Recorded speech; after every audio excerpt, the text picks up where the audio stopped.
P T I ایجنڈے کو آگے بڑھانے والا چیف جسٹس فی الفور مستعفی ہو جائے۔ سابق وزیر اعظم اور مسلم لیگ نون کے قائد نواز شریف نے chief justice of Pakistan justice Umar Ata Bandial سے فی الفور مستعفی ہونے کا مطالبہ کر دیا۔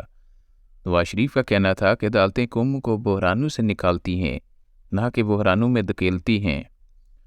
نواز شریف نے مزید کہا کہ چیف جسٹس نے نہ جانے کون سا اختیار استعمال کر کے اکثریتی فیصلے پر اقلیتی رائے مسلط کر دی۔ نواز شریف نے مطالبہ کیا کہ اپنے منصب اور آئین کی توہین کرتے ہوئے پی ٹی آئی کے ایجنڈے کو آگے بڑھانے والا چیف جسٹس مزید تباہی کرنے کے بجائے فی الفور مستعفی ہو جائے۔